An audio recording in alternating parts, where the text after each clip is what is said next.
As far back as I can remember, I've had the Christmas story etched into my mind. It hasn't changed much, but it's always been a mashup of Luke's gospel and Matthew's gospel put together. Somehow it gets jumbled up in my head, and, well, we've got Christmas.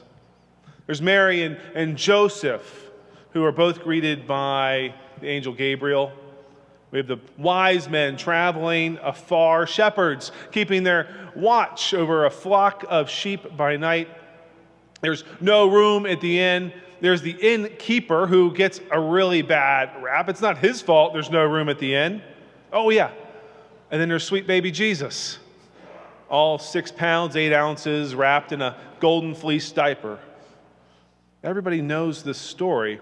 I could leave out a part or two or get something out of order, and you would still know what I'm talking about. You would know how the story begins and how it ends.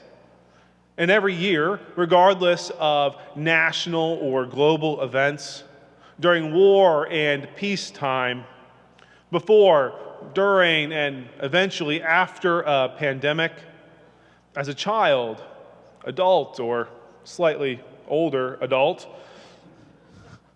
this story is to be read, pageanted, and preached around the world. We did this last year, albeit online. We're doing it tonight. And if I did the math correctly, get your phones out, save the date. We're going to do it again in approximately 365 days. So what is it about this story, the story of the birth of the Messiah, the Savior of the world, that brings us back year after year? We know this story so well. We can recite it from memory. You know the story. Yet, like all great stories, without the details of Matthew and Luke's accounts, without mining the words in the Gospels, Jesus' birth can come across as not very noteworthy.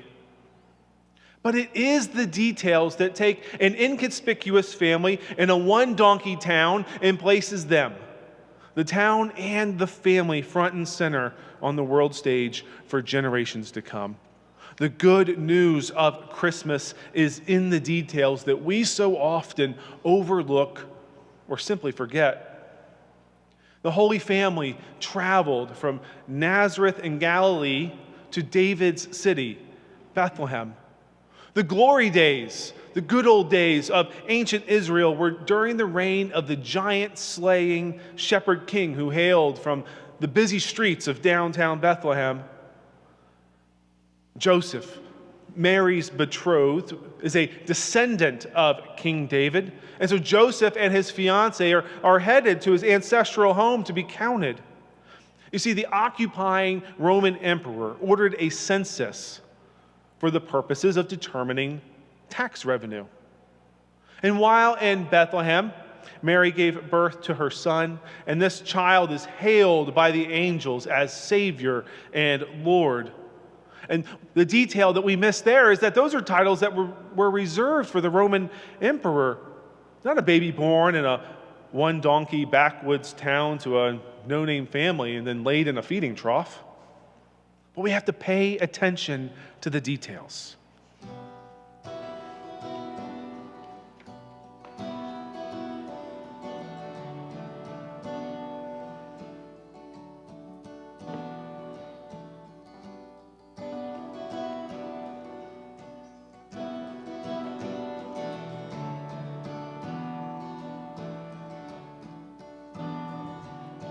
Mary grows a child without the help of a man.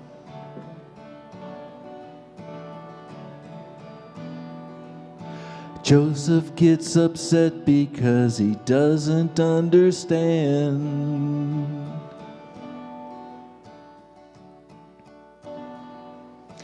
Angel comes to Joseph in a powerful dream, says God did this and you're part of his scheme.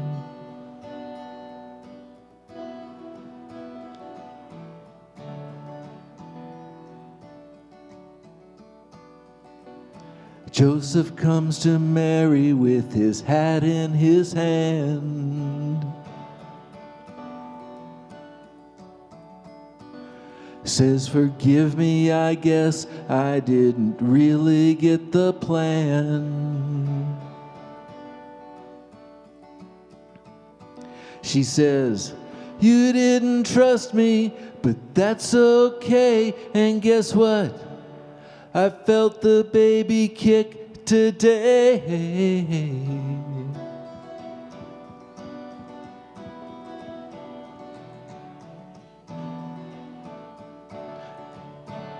Like a stone on the surface of a still river, driving the ripples on forever.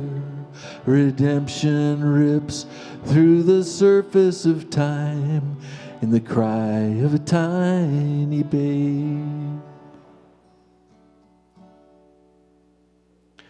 This is the point where pageant directors take creative license with the Christmas story. You see, Matthew and Luke make no notes of cattle lowing. The only mention of animals in the Christmas story is from the shepherds who were keeping watch over their flocks by night. But the shepherds said to one another, let's go right now to Bethlehem. They didn't talk about bringing the flock along for this holy field trip. There's no animals mentioned being present, manger side, yet the temptation to over-sentimentalize Christmas is still there. For not of Christmas sentimentality, the nativity scenes on our mantles, along with the Hallmark Channel's December lineup, would be bare. The Christ child was not laid in a crib, wrapped in a quilt made by the people of the local synagogue. No, Jesus was laid in a manger. The bread of God, which has come down from heaven and gives life to the world, the very bread of life, first rested in a feeding trough. Mary and Joseph were first-time parents, and they were on the road. Mary and Joseph were experiencing the joys and the stress of having a newborn child. And the Gospels don't tell us whether or not Mary and Joseph had the help of family. There's no mention of aunts or uncles or grandmas or grandpas or cousins, not unlike families today because of scandal, shame, or a continuing pandemic. And there's one last detail that I want us to take a look at tonight. It could keep us here all night, but we don't want to do that because we have to be back here by 11 a.m. tomorrow. I want us to find ourselves in the story. You all know this story. You could probably preach this sermon better than most preachers. Most, not all, Pastor Jeff. So where are you in the story? There is something that convinced you to be here tonight, and I know it's not the sermon. Something convinced you to put on your Christmas best at 10 or 10:30 at night, to go out into the cold and come to church. This story is so convincing, we find ourselves drawn to the narrative year after year, even while our positions in life and circumstances change. Maybe you feel as though you're an innkeeper, unaware of what is about to happen in the back house that you rent on Airbnb. Or maybe you're a shepherd, hearing the glorious good news of Christ's birth proclaimed by the church. Or better yet, experiencing that good news when the church acts as Christ's body in the world. And that experience is so convincing that you can't help but drop everything, leaving your livelihood behind to go and see what has happened for yourself. Maybe you're arriving late to the story. Maybe a wise man. You're curious about what has happened. You've been seeing signs, and people are acting different around you, and you feel compelled to travel afar or short distance to see for yourselves. The birth of the Messiah is good news for all of creation. Pay attention to the details.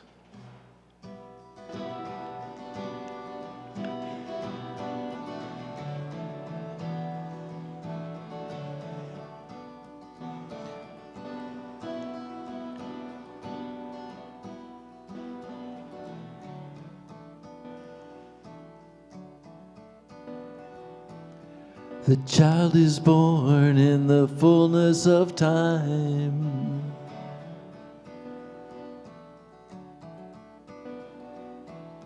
Three wise astrologers take note of the signs. Come to pay their respects to the fragile little king. Get pretty close to wrecking everything.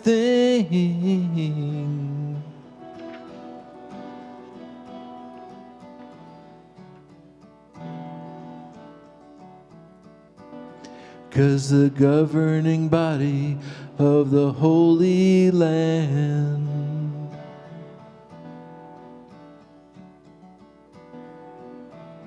is that of Herod, a paranoid man, who when he hears there's a baby born, king of the Jews, sends death squads to kill all male children under 2.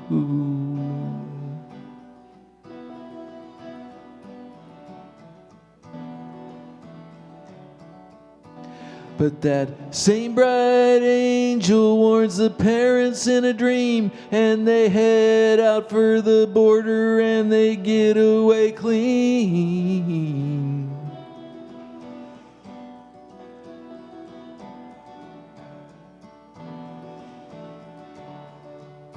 Like a stone on the surface of a still river, driving the ripples on forever. Redemption rips through the surface of time in the cry of a tiny babe. Perhaps tonight you're in a combination of these different locations in the story. Or maybe you're a bystander staying in the Airbnb next door and you hear a commotion. Because, friends, I have to tell you, when Mary was giving birth to Jesus, it was not a silent night. Or maybe you saw the shepherds, those people, off over there worshiping and praising God. And you thought to yourself, I need to see what they're doing. So you stand in the back of the room with your arms crossed, only to have the grace of God penetrate your heart to where your arms come down and you step into the celebration as well. The details of Christmas, along with our own lives, make this a story that we will never forget, yet one that we must hear time and time again. This story is not just a good fireside read. The story of the birth of Jesus Christ gives life to the church and has redeemed all of creation. Tonight is more than an anniversary or birthday party with a few musicians to help us get through the evening. Tonight we proclaim, remember, and we celebrate. We remember, proclaim, and celebrate that through the incarnation, through God putting on human flesh, God has entered into the mess that we have made of this world. And when the mess of this world tries to stomp out the good news of Christmas on a cross, the grace of God says no, with an empty grave and burial clothes left behind. Tonight is an active remembrance of what God accomplished through the details of the story that everybody knows. Tonight we proclaim that the birth of Jesus Christ is a birth of new creation, the salvific work of God for all creation, for all people, spanning time and geography.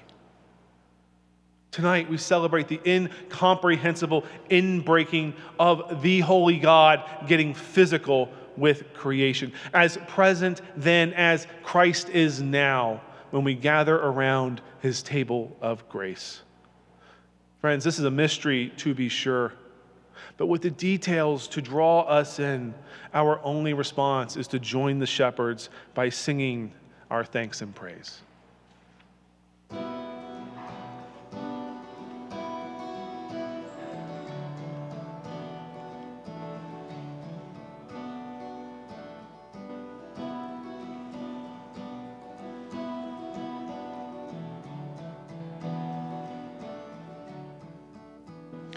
There are others who know about this miracle birth.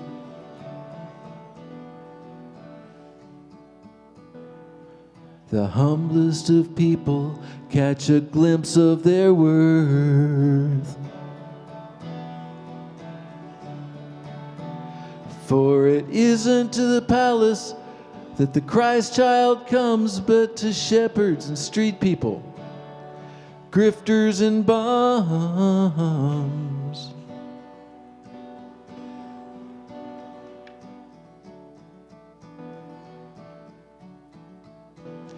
And the message is clear if you've got ears to hear.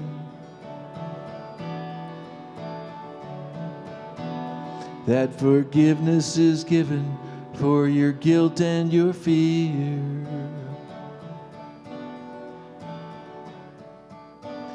It's a Christmas gift that you don't have to buy. There's a future shining in a baby's eye.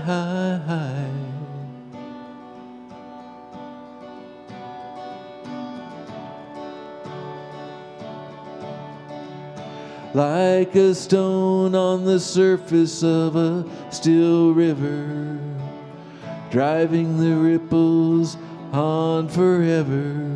Redemption rips through the surface of time in the cry of a tiny babe.